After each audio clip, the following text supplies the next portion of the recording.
بسم اللہ الرحمن الرحیم۔ میرے پیارے ناظرین اور سامعین، میں ہوں آپ کا بھائی حافظ بصری محمد خان، اور یہ ہے آپ کا جانا پہچانا یوٹیوب چینل حافظ بصری ٹی وی۔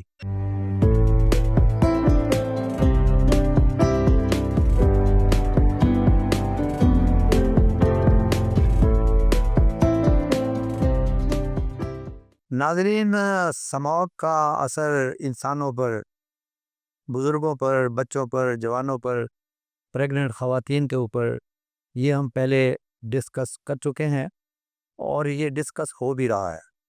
لیکن آج کا پروگرام جو ہے وہ ہم نے دیکھنا ہے کہ یہ جو اللہ تعالیٰ نے ہمیں نعمت دی ہے جانوروں کی صورت میں، اور جو ہم مسلسل فیڈ لاٹ فیٹرنگ کے بارے میں ایک پروگرام کر رہے ہیں، یہ آج اس کی 15ویں قسط ہے۔ اور یہ ہم فیڈ کے بارے میں بات کر رہے تھے، لیکن وہ اب 16ویں قسط ہو جائے گی، اور یہ 15ویں قسط میں ہم نے اس بات کو دیکھنا ہے کہ اپنے جانوروں کو اس سماگ کے مضر اثرات سے ہم کیسے بچا سکتے ہیں۔ ناظرین، آج نوید اقبال صاحب یہاں موجود ہیں، حسب ثابت، اور یہ سوال کریں گے، اور مجھے انہوں نے کٹہرے میں کھڑا کیا ہے، میں اس کے جواب دوں گا۔ ویلکم نوید اقبال صاحب۔ ایک ایسا ٹاپک ہے جو جذباتی بھی ہے، ہمارے مال سے بھی تعلق رکھتا ہے، انسانیت سے بھی تعلق رکھتا ہے، تو اس کے بارے میں آپ کیا کہنا چاہتے ہیں؟ حافظ صاحب، اس سے پہلے کہ ہم یہ پروگرام شروع کریں، میں اپنے ناظرین اور سامعین سے ایک تو شکر گزار ہوں کہ ہمارا یہ جو پروگرام ہے، اب اس کو کوئی لگ بھگ 3000 کے قریب لوگ مسلسل سن رہے ہیں، اور جو ہماری آڈینس ہے وہ ایک سنجیدہ آڈینس ہمیں مل گئی ہے، اور وہ لوگ ہیں کہ جو اس پروگرام کے اندر دلچسپی رکھ رہے ہیں اور آلریڈی فیٹنگ کر رہے ہیں یا بڑے لیول پہ اس کو کرنا چاہتے ہیں، اور لوگ ہم سے رابطہ بھی کر رہے ہیں اور ملنے کے لیے بھی آ رہے ہیں اور آگے بڑھ رہے ہیں اس کو کرنے کے لیے۔ تو سب سے پہلے تو میں ان کا شکر گزار ہوں، ان 3000 لوگوں کا، اور یہ تعداد دن بہ دن بڑھتی چلی جا رہی ہے۔ اور دوسرا، میں اپنے سامعین اور جو ناظرین ہیں ان سے یہ ریکویسٹ کروں گا کہ ایک تو وہ اس چینل کو جو ہے نا وہ لائک کریں، اس کے ساتھ جڑے رہیں، اور جو بھی یہ پروگرام آپ تک پہنچتا ہے یہ آپ پہ فرض ہے، یہ آپ کے لیے صدقہ جاریہ ہوگا کہ اگر آپ کم از کم 10 مزید جو مویشی پال ہمارے کسان بھائی ہیں یا جو اس بزنس کے اندر انٹرسٹ رکھتے ہیں، آپ اس تک ان کو پہنچائیں۔ اب آتے ہیں کہ جو حافظ صاحب نے اب بڑا سیریس قسم کا مسئلہ چھیڑا ہے اسموک کا، فوگ کا، کہ یہ ہمارے لیے ایک بہت بڑا جو ہے نا وہ چیلنج بھی ہے، اور ہمارے جو فصلیں ہیں، جو ہمارے انسان ہم لوگ ہیں، اور ہمارے مویشی خاص کر جن کو ہم گوشت کے لیے پال رہے ہوتے ہیں، ان کے لیے یہ بڑی نقصان دہ جو چیز ہے، اور ان پہ بڑا بیڈلی امپیکٹ کر رہا ہے۔ اور جو ہم ان کے اوپر محنت کر رہے ہوتے ہیں، ان کو جو فیڈ دے رہے ہوتے ہیں، جو اپنے پچھلے دنوں میں ان کو وزن بڑھا لیا ہوتا ہے، تو وہ سارا کا سارا جو ہماری پرفارمنس ہے، ہمارا خرچہ ہے جو اس کے اوپر ہم نے انویسٹمنٹ کی ہے، وہ کمی کی طرف چلا جاتا ہے، اور پھر جانور سٹریس میں چلا جاتا ہے، جس کو دوبارہ سے ریکور کرنے کے لیے بڑا ٹائم لگتا ہے، اور خدا نہ خواستہ اگر وہ کسی بیماری کا شکار ہو جائے تو پھر مسئلہ اور سنجیدہ ہو جاتا ہے۔ ابھی میں حال ہی میں جو ہے نا وہ ٹریول کر کے آ رہا ہوں کراچی سے، اور پورا راستہ جو ہے نا وہ فوگ سے بھرا ہوا ہے۔ رات کو جو ہائی ویز ہیں وہ بند ہو جاتی ہیں، موٹر وے بند کر دی جاتی ہے، اور جب بھی آپ ٹریول کریں تو آپ کو دونوں طرف جو ہے نا وہ جلاؤ ملتا ہے، جو ہمارا کسان جو ہے نا باقیات کو جلاتا ہے۔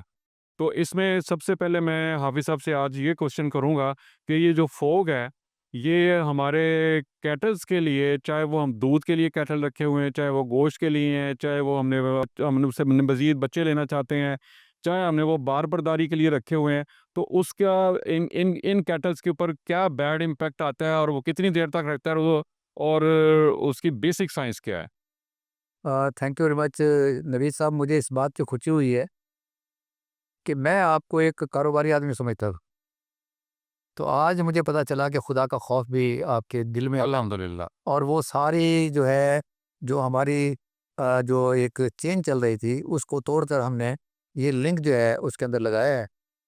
تو یہ سماگ جو ہے، پہلی بات تو میں یہ کہنا چاہتا ہوں کہ ایک گدری پوش فقیر جو ہے وہ بادشاہ کے محل کے قریب سے گزر رہا تھا، اور رات کا وقت تھا۔ وہاں اس نے دیکھا کہ ایک تندور جو سارا دن استعمال ہوتا رہا ہوگا، وہ تندور والا جا چکا تھا، اور اس آدمی کو بیچارے کو ٹھنڈ لگ رہی تھی۔ اس نے گدڑی لی اور تندور کے ساتھ جفا ڈال کے وہ سو گیا۔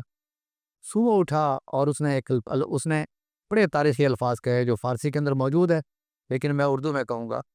اس نے کہا کہ جو سمور میں جو بڑے خوبصورت بستر پہ بیٹھا ہوا اندر بادشاہ سو رہا ہے، اس کی بھی رات گزر گئی، اور ہماری بھی راکھ گزر گئی۔ آپ نے بڑی پیاری بات کہی ہے کہ یہ سٹریس میں آنے سے جو جانوروں کے نظام تنفس پہ، جو پریگننٹ جانور ہیں ان کے اوپر، اور جو ویٹ بڑھا رہے ہیں اس کے اوپر جو اس کا اثر پڑے گا نیگیٹو، اس کو دوبارہ واپس لانے کے لیے آپ کا وقت بھی برباد ہوگا اور پیسے بھی خرچ کرنے پڑیں گے۔ صحیح کہہ رہے ہیں۔ لہذا مغز کو باغ میں جانے نہ دو کہ نہ خون پروانے کا ہوگا۔ اگر ہم یہ سمجھ لیں کہ سماگ کے اثرات کو ہم نے کم کیسے کرنے ہیں، تو پہلے ہم یہ دیکھ لیں کہ وہ ذرات جو گاؤں میں زیادہ ہیں، انفارچونیٹلی، جو آپ نے ابھی فرمایا کہ آپ ملتان سے تشریف لا رہے تھے، وہ فارم تو سڑک کے دائیں بائیں ہوں گے نا، بالکل، اس کا مطلب وہاں پر اثر اس کا زیادہ ہوگا۔ تو ایک تو وہ ذرات ہیں جو دائیں بائیں پھیل رہے ہیں، اور اس سے جس طرح ہم سانس لیتے ہیں اس طرح جانور سانس لیتے ہیں، ہم ان کو ماسک نہیں لگا سکتے، ہم اپنے آپ کو ماسک لگا سکتے ہیں۔ تو اس میں ایک تو بات یہ ہے کہ ہمیں کوئی تقریباً دوپہر کے وقت کوئی باہر جو جگہ ہے اس پر ایک ہلکا سا چھڑکاؤ کر دینا چاہیے، تاکہ وہاں کی جو مٹی ہے اور یہ جو ذرات جو ہوا میں ہے وہ ذرا قدرے بیٹھ جائے، ختم تو نہیں ہوں۔ اب ساری کہانی شروع ہوتی ہے کہ آپ نے اپنے جانوروں کو جتنی دیر تک دھوپ لگتی ہے آپ نے اپنے جانوروں کو باہر نکالنا ہے دھوپ کے اندر، اور اس کے بعد ساری رات اندر والا جو پورشن ہے اس کو آپ نے خشک رکھنا۔ اور خشک کیسے رکھنا ہے؟ وہ یہ ہے کہ آپ نے ان کو وہ خوراک دینی ہے جس سے ان کو پیشاب کم سے کم آئے۔ اس کا مطلب یہ ہوا کہ یا آپ ٹی ایم مار دیں گے یا آپ توڑی بھی رکھ دیں گے، کہ اگر رات کو دیکھیں، یہ سماگ کا مطلب یہ ہے، اس میں دھند بھی ہے، جب دھند کا مطلب ہے اس کا مطلب سردی بھی ہے۔ اگر وہ ٹیمپریچر ڈاؤن ہوتا ہے تو جانوروں کو سردی بھی لگے گی، اور اس وقت جانور چلنا شروع کر دیتا ہے، اور اس کے بعد اس کی کوشش ہوتی ہے کہ منہ کے اندر کوئی چیز ہو، جب وہ چبائے گا تو اس کے اندر انرجی پیدا ہوگی جو باہر والے وہ سٹریس کا مقابلہ کرے گا۔ تو ایک تو آپ نے خوراک جو ہے بہتر یہ ہے کہ چوڑی ہو، بڈا ہو، ٹی ایم آر ہو، ہے ہو، سائلیج ہو، یہ چیز آپ نے رات کو ان کو دینی ہے۔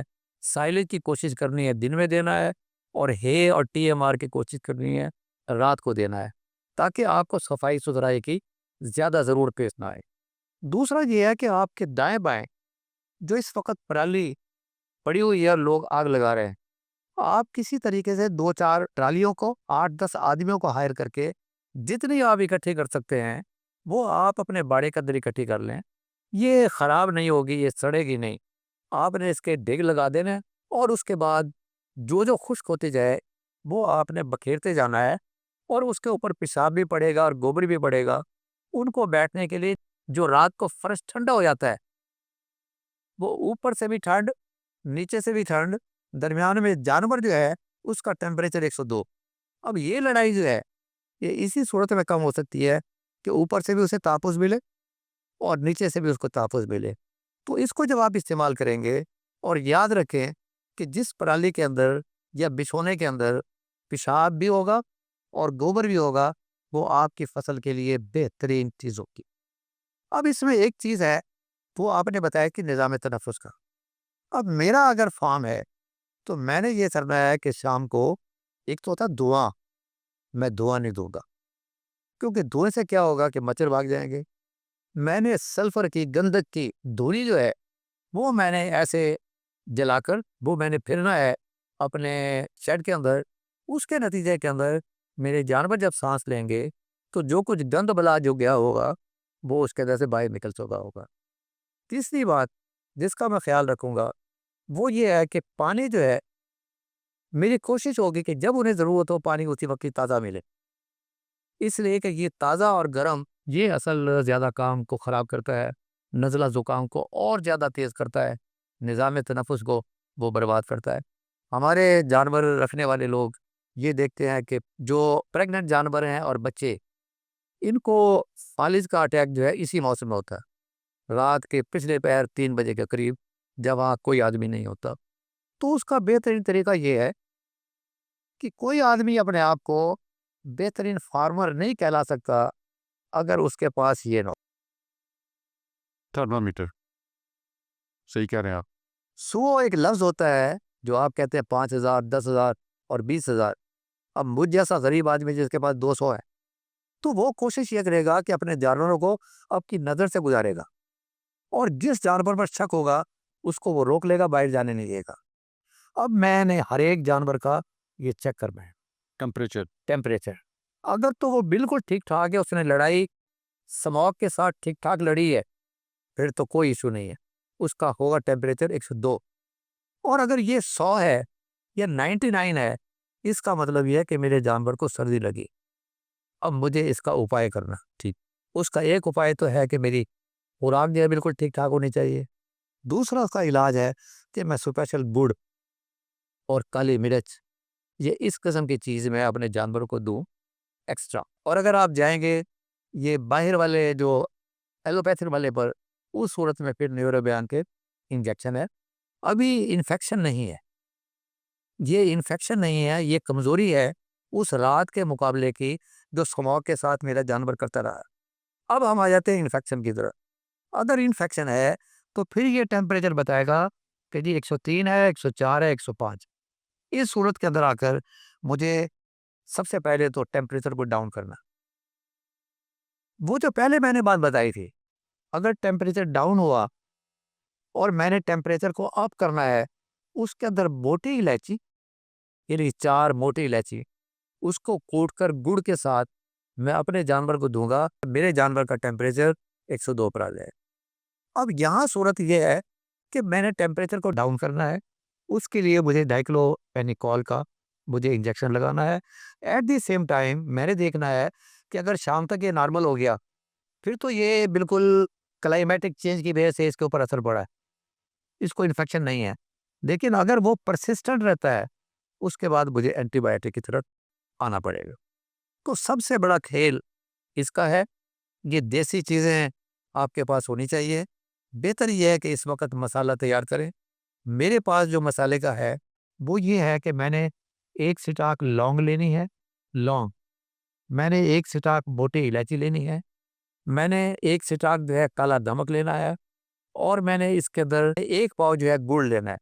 یہ میں بتا رہا ہوں آپ کو 2-3 جانوروں کے لیے، یعنی کہ آپ نے اس کا ایک بٹھی بنانی ہے، جسے آپ پنی کہتے ہیں، وہ آپ نے دینی ہے۔ انشاءاللہ تعالی وہ جانور لونگ اور موٹی الائچی کے ساتھ اس کے اندر گرمی ایسی پیدا ہوگی کہ وہ باہر کی سردی کا مقابلہ کر سکے گا۔ جی افسر صاحب بہت شکریہ۔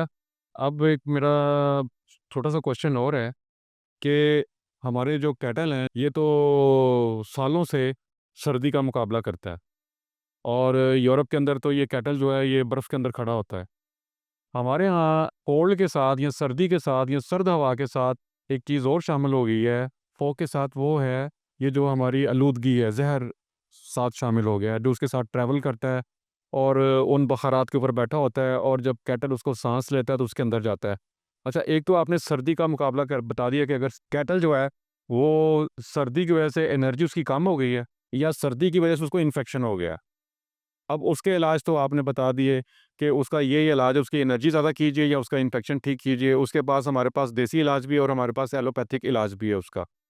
اب جو یہ آلودگی ہے، زہر جو ہوا کے اندر شامل ہے اور مسلسل اس کے سانس کے اندر ساتھ جا رہا ہے، اب اس کے جو اس کے اوپر اثرات آئیں گے، کیا یہی چیزیں اس کو ٹھیک کر لیں گے کہ اس کے لیے اس کو کچھ ایکسٹرا کرنا پڑے گا؟ اچھا دیکھیں، یہ آپ نے بہت ہی پیارا سوال پوچھا ہے، اور تھوڑا سا آپ مجھے کچھ کنفیوز بھی نظر آتے ہیں۔ اگر آپ محسوس نہ کریں، وہ کیا کہتے ہیں، خوگرے ہم سے تھوڑا سا گلا بھی سن لے۔ ٹھیک ہے۔ ایک طرف آپ بات کر رہے ہیں کہ ہمارے جانور جو ہیں پہلے بھی سبھیوں کا مقابلہ کرتے رہے ہیں، اور جہاں برف باری ہوتی ہے وہاں پر بھی۔ ابھی دیکھیں ان دونوں جانوروں کی، ہمارے ہمپ والے جانور ہیں اور وہ بغیر ہمپ کے جانور ہیں۔ ٹھیک ہے۔ جو فریزین اور جرسی باہر سے آئی ہیں وہ تو بہت خوش ہے۔ یہ پرابلم جو ہے، جب یہ بال کھڑے ہوتے ہیں، نشانی ہے، جانور بتاتا ہے صحیح۔ کہ آپ کو ایسا لگے گا کہ جب شام کے وقت سورج کا کچھ سایہ سا پڑا ہو تو آدمی کو لگتا ہے کہ یار یہ سایہ بھی ہے اور سورج بھی ہے۔ تو سم ویئر ہیئر اس کا جو کوٹ ہے نا، اس کے بال آپ کو نظر آئیں گے، کہیں سے آپ کو ذرا زیادہ گہرے نظر آئیں گے اور کہیں سے نارمل نظر آئیں گے۔ اس کا مطلب یہ ہوا کہ اس نے اثر قبول کرنا شروع کر دیا ہے۔ اب یہ تو اللہ تعالیٰ کی دین ہے کہ ہمارے جو جانور ہیں اب ان کو خوراک اچھی مل رہی ہے۔ اس کا مطلب یہ ہے کہ جو پرانے جانور جو تھے کو ذبح کرنے کی اجازت تھی، اب یہ والی کیفیت تو نہیں ہے۔ یہ مقابلہ کرنے کے لیے آپ نے پہلوان تیار کر رکھے ہیں. ڈاکٹر کی کلینک کے باہر آپ کو پہلوان بہت کم نظر آئیں گے, اور وہ پہلوانوں کو اگر آپ دیکھیں تو وہ ادرک, لہسن اور یہ موٹی الائچی اور چھوٹی الائچی اور کالا نمک, وہ ان دار چینی میں بھول گیا تھا, اس دار چینی کو بھی آپ شامل کر لیں لونگ کے ساتھ اور موٹی الائچی کے ساتھ, کالے نمک کے ساتھ اور گڑ کے ساتھ. یہ بہترین اینٹیڈوٹ ہے. سوال آپ کا جو ہے اس چیز کا جو ہم نے نہیں دیکھی, وہ جو ہم کہتے ہیں نا, نہ میرے باپ نے سنی, نہ دادا نے سنی, نہ پردادا نے سنی, یہ کلائمیٹک چینج کی وجہ سے جو زراعت ہیں یہ تو پھر ہیں, اس کا تو اثر اس پر بھی ہوگا اگر وہ برف والے علاقے میں لے جائیں, ٹھیک ہے. اور گرم والے علاقے میں بھی ہوگا. تو اس کا علاج یہ ہے کہ ہم انوائرمنٹ کو کیسے بہتر کر سکتے ہیں. اب یہ ہمارے جو جانور ہیں یہ ہم پالتے ہیں زمینوں پر, کھلے آسمان کے نیچے, اور وہاں ہمارا ایک شیڈ ہوتا ہے, کوئی کتا نہ آ جائے, کوئی بھیڑیا نہ آ جائے, ہم اس کا بھی خیال کرتے ہیں. تو اس کا بہترین طریقہ یہ ہے کہ ارد گرد ہم کتنے درخت لگا سکتے ہیں. درخت لگائیں. جتنے بھی ہم درخت لگائیں وہ اس کا بہترین علاج ہوگا. ایک دوسری بات جو ہے وہ یہ ہے کہ اندر کی صفائی, جو پہلے جو ہوا نا کہ دوسرے دن کر لی اور تیسرے دن کر لی اور چوتھے دن کر لی, no, now it should be every day. اور تیسری چیز یہ ہے کہ وہ اندر والا جہاں جانور نے رات کو بیٹھنا ہے وہ جگہ خشک ہونی چاہیے, اور وہ اللہ تعالیٰ نے جو پرالی والی نعمت یا برادہ آپ کو مل جائے یا کوئی اور فصلوں کی باقیات مل جائے جو الٹیمیٹلی انرچ ہوں گی ایک کھاد کے طور پہ جب آپ کے پام پر جائیں گی. تو یہ اصل کچھ چیزیں ہیں. اور ایک میں نے بتائی ہے کہ یہ جو دھونی ہے سلفر کی, یہ ایک بہترین اینٹی فنگل اینٹی بیکٹیریل ہے جو مفت کے اندر جب وہ سانس لیں گے, جس طرح ہم لوگ لیتے ہیں, ہمیں کہا گیا کہ ہم بھاپ لیں. اب ہم جانور کو پکڑ نہیں سکتے, صحیح ہے. ٹھیک ہے, لیکن اگر اس قسم کا کوئی بندوبست ہو سکتا ہے تو yes it is good. Otherwise جو جٹ کا طریقہ ہے وہ یہ ہے کہ آپ نے ایک تو باہر کا ماحول ٹھیک کرنا ہے, یہ سوچ کر کہ میں اس سموک کا علاج نہیں کر رہا, اگلے سال اگر میں زندہ نہ رہا تو میرے بیٹے کے کام آئے گا, اور آگے جو جانور وہ پالے گا ان کے کام آئے گا. درخت پہ درخت ہم پہلے لگاتے ہیں کہ 20 فٹ کا فاصلہ, 25 فٹ کا فاصلہ, نو, یہ آپ کوشش کریں کہ جس طرح آپ کی ہیج لگتی ہے نا اس طرح آپ لگائیں, چاہے وہ یوکلپٹس ہو چاہے وہ کوئی اور درخت ہو, کوئی مشکل نہیں ہے. ہوگا کیا, پودوں میں مقابلہ ہوگا اور وہ جلدی سے اوپر بڑھیں گے, اور اوپر وہی جائے گا جو سورج کی روشنی کو کیچ کرنے کے لیے چڑھنے کی کوشش کرے گا, اور وہ ایک غضب کا میاں واقعی جنگل آپ کے دائیں بائیں بن جائے گا, وہ اس کو وہ ٹھیک کرے گا. تو یہ اصل میں چاہوں گا کہ میرے جانور پالنے والے جو لوگ ہیں اس کی طرف خاص توجہ دیں, صرف اپنے بوڑھے ماں باپ کی طرف نہیں, اپنے بچوں کی طرف نہیں, اپنے ان جانوروں کی طرف بھی جو اللہ تعالیٰ نے آپ کو نعمت سے نوازا ہے. آپ کو ہر چیز ان جانوروں سے ملتی ہے, آپ کی سفید پوشی اللہ تعالیٰ نے ان جانوروں کی وجہ سے بچائی گئی. اس کے بعد حافظ صاحب ہم اپنے فارمز کے اوپر ہم فیڈ کو سٹور کر رہے ہوتے ہیں, فیڈ اوپن میں پڑی ہوتی ہے. جب ہم اس کو کیٹلز کو ڈالتے ہیں تو وہ پورا انوائرمنٹ جو ہے وہ اس کے اوپر امپیکٹ کر رہا ہوتا ہے, ہوا آ رہی ہوتی ہے, اسموگ آ رہی ہوتی ہے, وہ اور پانی بھی جو ہودیوں میں پڑا ہوتا ہے اس کے اوپر بھی آ کے کرتی ہے. تو ایک تو وہ جو کیٹل سانس کے ذریعے اندر لے کے اسموک کو جا رہا ہے, جو اس کے اندر زہریلے مادے ہیں وہ سانس کے ذریعے جا رہے ہیں, اس کے پھیپھڑوں پہ اثر انداز ہو رہے ہیں, اس کے ڈائجسٹو سسٹم پہ اثر انداز ہو رہے ہیں, اس کے خون کے سسٹم پہ اثر انداز, اور ڈیفینیٹلی اس کا کچھ نہ کچھ امپیکٹ اس کے میٹ کے اوپر بھی جاتا ہوگا جو وقت کے ساتھ ساتھ کریکٹ ہوگا. جیسے دوائی ایک کیٹل کھاتا ہے تو اس کا ریزیڈول آتا ہے امپیکٹ اس کے اوپر, پھر اس کو کہتے ہیں اس کا وڈرال پیریڈ کیا ہے, اس میڈیسن کو دینے کے بعد اتنے پیریڈ تک آپ نے اس کو ذبح نہیں کرنا. تو اس طریقے سے یہ ایک امپیکٹ ہے. اور دوسرا میں آپ سے یہ پوچھنا چاہوں گا کہ جو ہماری فیڈ ہے اس موسم کے اندر ہم اس کو کیسے محفوظ کریں کہ جو زہریلے مادے ہیں جب اس کے اوپر آ کے سیٹل ہوں ہوا کے ذریعے تو اوپر کی جو سطح ہے اس کے اوپر اس کا امپیکٹ کم ہو اور جانور کے اس کے اوپر اثرات کم آئے, پانی بھی اور خوراک بھی. دیکھیں, آپ نے تو بہت پیاری بات کہی ہے. رسول پاک صلی اللہ علیہ وسلم نے میری جان قربان ہو, میرے بچوں کی جان قربان ہو نام کے اوپر انہوں نے تو ایک بات بتائی تھی کہ 5 اسلام کے ستون ہیں. انہوں نے کہا کہ 5 اسلام کے ستون ایک طرف رکھ دو اور ایک طرف صفائی رکھ دو, تو صحیح ہے. یہ دونوں برابر ہوں گے. اب آپ ذرا غور فرمائیں, وہ جس خوراک کے خراب ہونے کا آپ خیال رکھ رہے ہیں, جس ماحول کے خراب ہونے کی بات بتا رہے ہیں, جس پانی کے ٹھنڈا ہونے کی بات بتا رہے ہیں, وہ سارا اسی کے ساتھ منسلک ہے. کہ میں ایسا سمجھتا ہوں کہ جانوروں کے سامنے خوراک صرف اتنی ڈالی جائے جتنی وہ کنزیوم اسی وقت کر سکے. یہ میں بھر کے جو کھرلی ہے وہ میں رکھ دوں اور 2 دن پڑی رہے تو ظاہر ہے کہ وہ جو پڑی رہے گی جب جانور بیٹھا ہوا ہوگا وہ اس کے اوپر جو زراعت ہوں گے اس کا اثر ہوگا، درمیان میں فنگس پیدا ہوگی. تو یہ تو اصل فوڈ سیکیورٹی کے ساتھ کہ جو آدمی جانور اس طرح پال رہا ہے اس کو خوراک کا پتہ ہے کہ میں نے خوراک کو کس طرح محفوظ رکھنا ہے، وہ دروازہ کھلا نہیں چھوڑے گا. اس نے TMR جو ہے ہمیشہ بیگز میں ہوتا ہے، ہے کے اوپر کوئی اثر نہیں پڑتا، سائلج جو ہے وہ فلی پیکڈ ہوتا ہے. کوشش کریں کہ کٹ اینڈ کیری والا جو معاملہ ہے، یہ جو تازے پٹھے کاٹ کے کتر کے ڈالنے جو ہے اس کو ذرا کم کر دیں. ایک تو پانی کی وجہ سے اس کے اندر پیشاب زیادہ ہوگا، دوسرا یہ زراعت وغیرہ پڑنے سے جو یہ آلودگی ہے وہ بھی جانوروں کے اندر جائے گی، تو اس سے ذرا اوائڈ کریں. اور 100 چیزوں کی ایک چیز ہے کہ آپ کے جانوروں کو خوراک کی کمی نہیں ہونی چاہیے. جو مسئلہ میں نے آپ کو بتایا ہے یہ پریونٹیو بچاؤ والا، اس سے پہلے کہ بیماری میرے اوپر حملہ کرے میں بیماری کے اوپر حملہ کر دیتا ہوں. یہ اس قسم کے جٹ کے نسخے جسے ہم کلچرل وزڈم کہتے ہیں، بزرگاتی گلا، یہ وہ چیزیں ہیں. اور مجھے یقین ہے کہ اگر میرے احسان بھائی ان چیزوں پہ غور کریں گے تو انشاءاللہ تعالی وہ ان کے جانور بھی محفوظ رہیں گے اور پھر ان ریٹرن ان کا مال بھی محفوظ رہے گا. اور دوسرا فیوچر کے لیے ڈاکٹر صاحب آپ تھوڑا اپنی رائے دیجئے کہ جب سے میں نے ہوش سنبھالی ہے یہ معاملہ ہمارے سامنے ہے. اچھا پہلے ہم اس کی اویئرنیس نہیں تھی، اب ہمیں اس کی اویئرنیس آ گئی ہے تقریباً، اور اگلے کوئی 10 سال تو مجھے اس کا سولوشن نظر نہیں آتا. تو اس کے اوپر کوئی اپنا بتائیے کہ آئندہ آنے والے سالوں میں کسان کو کیا کرنا چاہیے کہ وہ خود بھی محفوظ رہے، اس کی فصلیں بھی محفوظ رہیں، اور خاص کر وہ جو کیٹل ہیں جو اس کی زندگی ہیں ان کو کیسے محفوظ رکھے. ناظرین، نوید صاحب نے $multi-million سوال پوچھا ہے.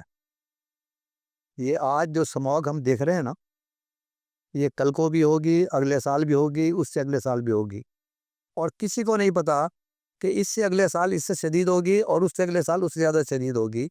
کیونکہ ہماری حرکتیں تو جو ہیں وہ ایسی نہیں ہیں. کل میں فیصل آباد کی طرف جا رہا تھا اور گورنمنٹ یہ بات کہتی ہے کہ جناب ہم نے ڈرون لگا دیے ہیں اور نیٹ ایسا فکس کر دیا ہے کہ جو جہاں آگ لگائے گا وہ فوری طور پر پکڑا جائے گا. تو پتہ یہ چلا کہ پنڈی بھٹیاں سے لے کے فیصل آباد کی طرف جاتے ہوئے ڈپٹی والا انٹرچینج تک، اور میں نے دیکھا دائیں طرف اور بائیں طرف الاؤ چل رہے ہیں. کدھر گئی گورنمنٹ، کدھر گیا ریٹ آف لا. تو ہماری حرکتیں تو ایسی نہیں ہیں. تو جو ہم لائف سٹاک فیٹنگ کے بارے میں ہم یہ سیریز کر رہے ہیں، آنے والے وقت میں ہم اس کے اوپر بھرپور ایک پروگرام کریں گے. میں اور نوید اقبال صاحب آپ کا شکر گزار ہیں کہ جس طریقے سے آپ رسپانس دے رہے ہیں اس پروگرام کے لیے، یہ بہت اچھا ہے. اس سے ہماری حوصلہ افزائی ہوتی ہے، اور جب حوصلہ افزائی ہوتی ہے تو انسانوں کی کوشش یہ ہوتی ہے کہ وہ اور اپنی طرف سے محنت کر کے آپ کے سامنے آئیں. وما علینا الا البلاغ المبین.